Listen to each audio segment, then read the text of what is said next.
Good afternoon, everyone. I'm Bersily Mansa, and I will be the first reporter. So today, I'm going to discuss about the idea of a sustainable social enterprise.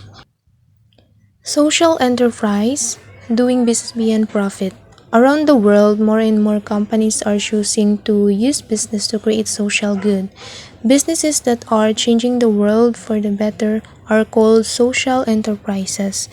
Social enterprises are in every community and on every high street, from coffee shops and cinemas to pubs and leisure centers, banks, and bus companies. Social enterprises do business to tackle social problems, improve communities, people's life changes, or the environment. They make their money from selling goods and services in the open market, but they reinvest their profits back into the business or the local community. So when they generate profits, it's society profit.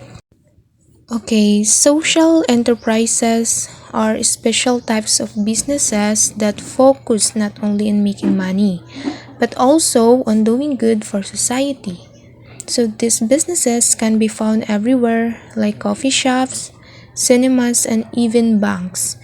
So what makes them different is that they use their money they earn to help solve social problems, makes communities better, improve people's lives, or protect the environments.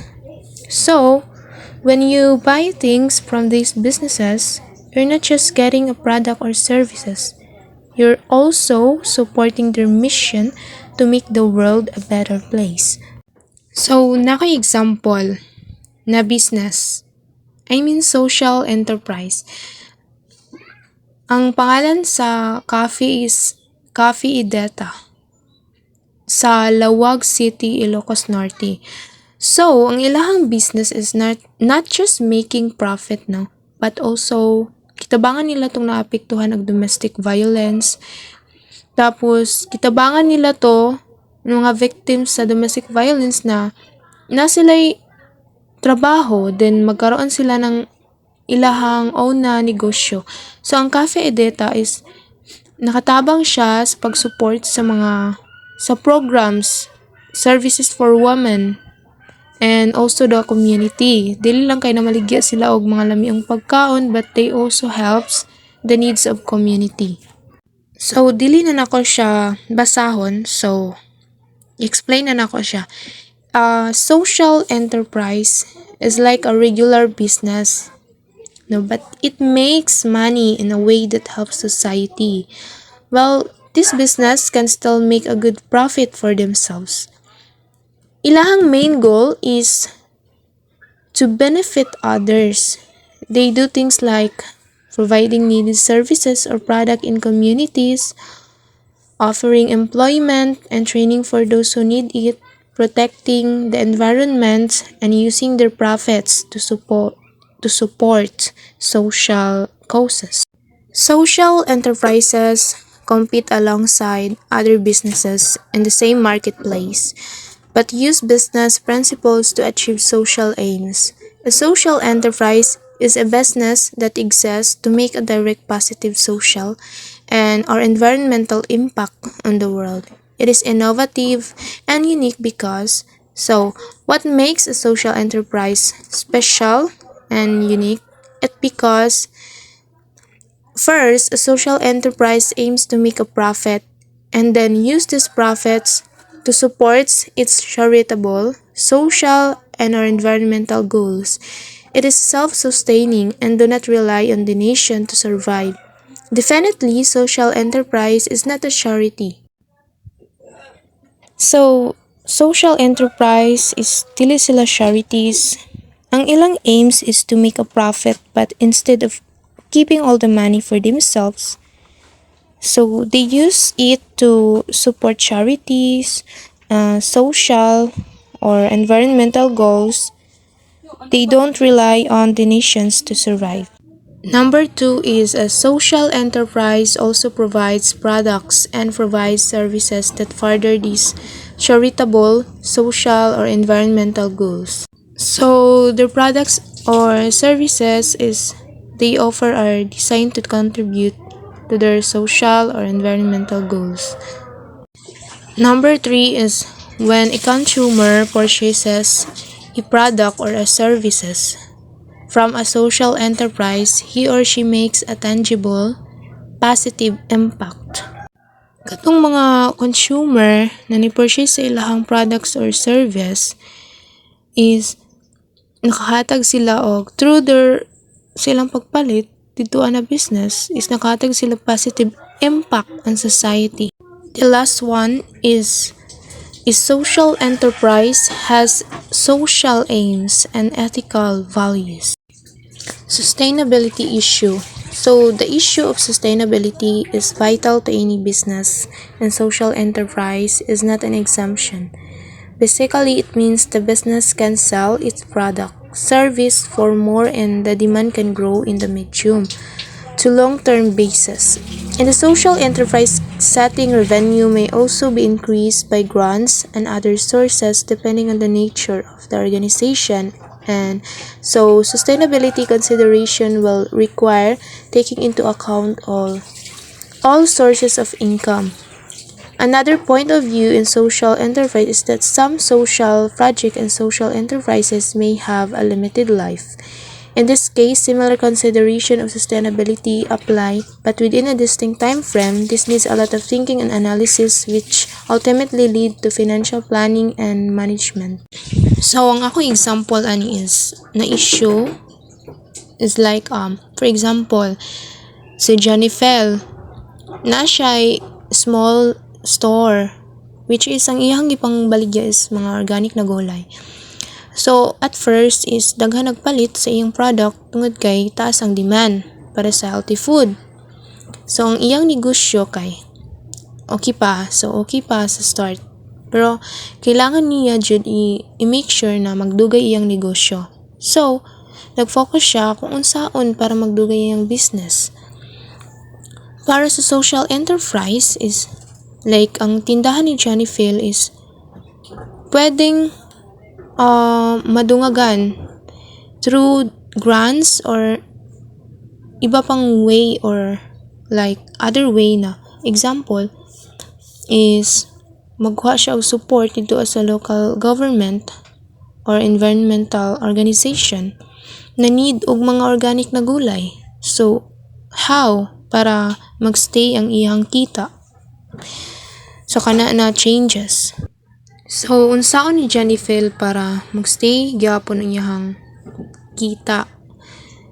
So, ang iyang buhaton is like nagunahon na siya. Nagunahon na si Johnny Phil na what if i-post sa social media, di ba? So, through posting social media, so pwede na madungagan dito ang iyang kita. Good day everyone, I am Larika Manlangit and I will be the next reporter. Social Enterprise Advantage. Social enterprise tends to operate with the purpose of creating value for the social and also generate income if not wealth. As a rule of thumb, the solution they offer are supposed to be innovative, unique, people, and environment friendly. Cost effectiveness is also a hard consideration.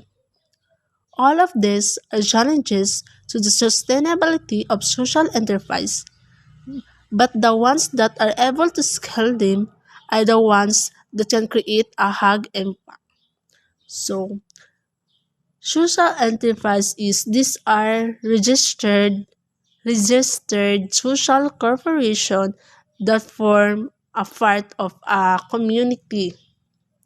So, kanang social enterprise is mao ni siya nga business nga makita nato diri sa atong palibot o sa atong community nga maingon nato nga atoa jud nga kita gyud ang naghimo ani. So, here are some advantages of social enterprise. First is financial freedom. Financial freedom is the most understandable of social enterprises' potential benefits is the ability to get financial sustainability and freedom. So, kani siya nga business is ma-afford ra nato jud niyo. Dili na nato kailangan pag dako nga kapital, dili na nato kailangan pagpagawas og dako nga kwarta para magsugod ana nga business. Pero bisan sa gamay nga kapital, makaginansya na kaani. The second is growth of scope and size of service to community. Under the traditional models of funding through grants and donation, organizations have a hard time growing the size or scope of their service. So, kani nga business, as entrepreneur, kailangan nato og critical thinking kanang maayo nga panghuna-huna og kani nga business is daghan makabenepisyo ani. For example, imong product is kalo.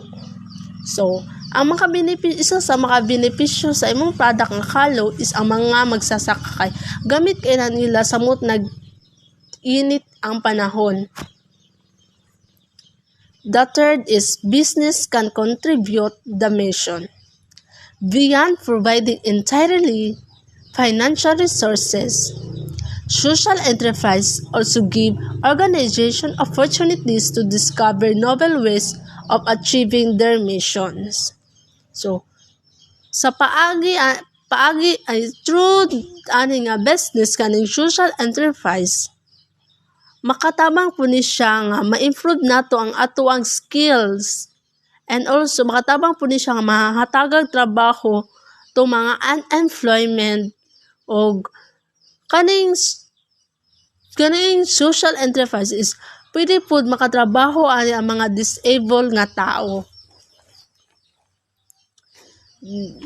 The fourth is perception of organization by staff and donors. Undertaking social enterprise may also have an impact on how organization is perceived. For instance, donor from a business background may view the use of business activities to achieve social vision as a positive and realistic approach. So, through social enterprise, nangatag ni siya organization or kaalaman nga kani nga business is importante ni siya. So ang kani siya is napud sila donor, but before sila mag-donate, ginatan-aw sa nila ang product kung okay ba. So sa ilang pag-donate, napud sila advantages, which is makatabang sila o mas mailhan sila. The fifth is marketing and promotion for this organization is also very easy. Since a social problem is being tackled with a solution, it is easier to draw attention of the people and media. The degree of publicity often depends on the degree on distinctiveness of the solution. So, social enterprise is sayo na po siya nga business ug dali na po ni siya musikat kay kini nga business gamit nato kay kita naghimo jud ani nga product. Bisan imuha ning i-post sa social media, mag-viral ni siya dayon. The sixth is service can customize. Service in whichever section they may be offered are customized better to go with the needs of individual or the problem. So, kanin siyang product or service is realistic lang jud siya compared sa uban nga business compared sa uban nga service na kailangan pa nimo na nakahuman kag eskwela ana mga good background, but sa kani nga services bisan pag wala ka bisan pag wala pa ka naman og eskwela, pwede ka makasulod ani. So sa kani po nga services, ang price ani is dili lang pobre, kundi po dato, kundi ang maka-afford ani maka-afford pwede pud maka-afford ani ang bisan pag pobre ka kung unsa ka pobre. So the last is job creation. Small social enterprises are often managed by people with position for their locality in the issues that surround it. So if ikaw tag-iya sa small enterprise, dili nimo kailangan bisan pa dili na kami nga kailangan pa nimo layo nga mga lagyo nga mga employers kay bisan pag mga silingan lang nimo ang imong employees pwede na bisan pag silingan lang imong employees. That's all. Here are some of the most common frameworks being used by successful social enterprise. Number one is cross compensation. One group of customers pays for the service. Profits from this group are used to subsidize the service for another underserved group. So, ang cross compensation is mura na siya kanang nag-promote ani. And also kanang example pud ani kay like for example is kanang stoves is kanang na magliya og stoves then gibaygan nimo stove sa maka-afford lang then ang halin nimo ani kay kanang bali mao pud imong gamiton para i-promote nimo sa ilaha nga katong dili ka-afford ani ano siya. So fee for service. Fee for service, beneficiaries pay directly for the good or service provided by the social enterprise. So, ang fee for service, so dapat jud ka nang magbayad jud to daan before ta mag-ano ka ng mga something like mga ingana. Then, employment and skills training. So, the core purpose is to provide living wages, skills development, and job training to the beneficiaries, the employees. So, employment and skills training is kaning, for example, like motorbaho kag kuan bisan nasa so dili man jud mawala no nga i-training kadaan before kanila dawaton.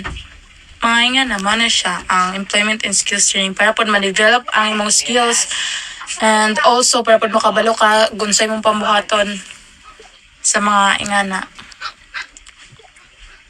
So, next is market intermediary. The social enterprise act as an intermediary or distributor to an expanded market. The beneficiaries are the suppliers of the product and service that are being distributed to an international market. So, So, ang market intermediary kay kanang independent nga mga kumpanya gali nga makatabang sa pag-agos nga mga butang o serbisyo gikan sa mga producer hangtod sa katapusan nga mogamit ani. So, next is market connector. The social enterprise facilitates trade relationships between beneficiaries and new market. Pero sa siya kaning makatabang ni sa imo to connect with your ug unsa ba nimo mga target dira through kung unsa nimo sila pag-approach. Then ang independent support, the social enterprise delivers a product or service to an external market that is separate from the beneficiaries and social impact generated. Funds are used to support social programs to the beneficiaries. So, independent means ikaw ra jud no. So, dapat, for example, gusto ka magbuhat o business, dapat jud na kay enough nga money para pod dili na ka magkuan-kuag pangutan diri o utang dito mga ingana lang dapat jud kanang najud tay enough nga money kay para diretso na ato ang plano and also para di na ka maproblema og pangitaw kwarta kung napay mga kulang sa imong mga kinahanglan. So the last is cooperative, a for-profit or non-profit business that is owned by its members who also use its service providing virtually any type of goods or service. So, cooperative kay naga-describe sa ni siya for working together. So, magkinabagay jud mo no if namoy mga ang trabaho like mga ingana no. Kay para pod ma-achieve niyo yung goals and also para ma-achieve niyo ang success. That's all. Bye. Here are some splendid social enterprise ideas that entrepreneurs may work on to establish and create a social enterprise business. Social supermarket. It is a food market that sells food to low-income communities and discounted price. Discounted food is donated or purchased very cheaply from food suppliers and other supermarkets who cannot sell the food themselves for a variety of reasons such as approaching expiry dates, dented cans, and product mislabeling.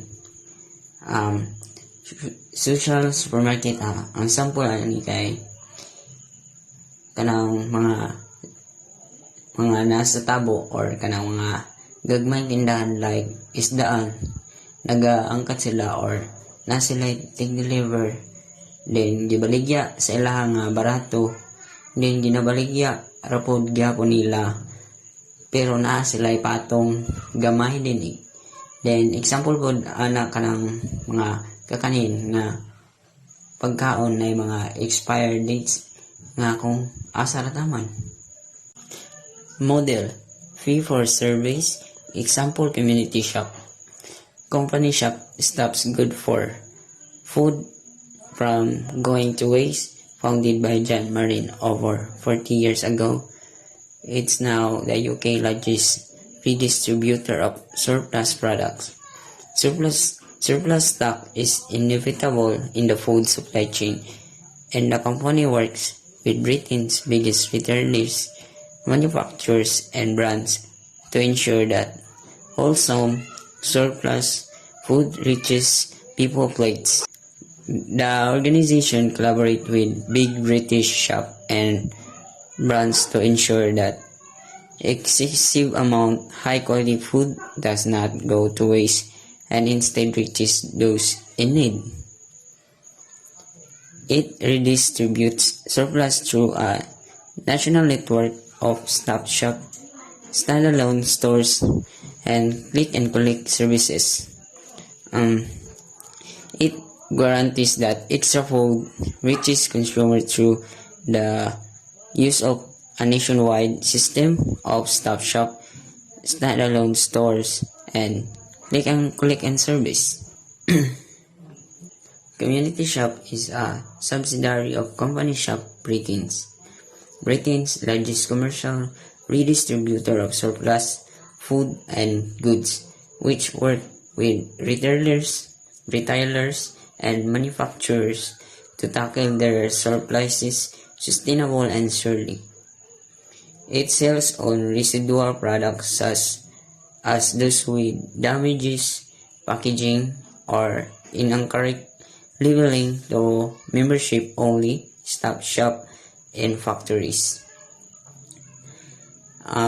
Kanin nakabaligya niyo kanang mga leftover or saling-saling nga product pareha sa mga item nga na damage sa packaging or mali nga pagka-label sa mga stop only sa factories.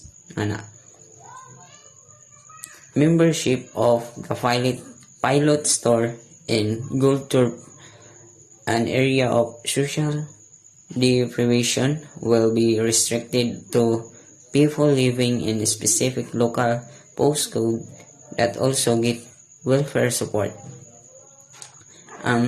Gipagbawal ang mga tao na nakapuyo sa specific local postcode nga makakuha po og welfare support sa mga membership of the pilot store in Goldthorpe. In individual shop and community shop will not only get access to cheaper food but will also be offered programs of wider social and financial support such as advice, cookery skills, and home budgeting.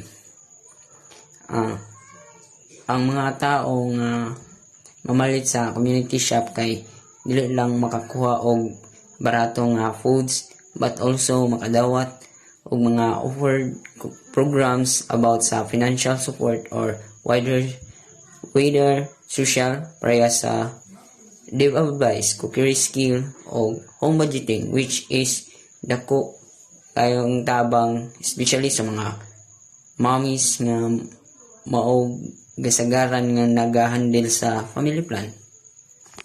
Use textbooks for social change.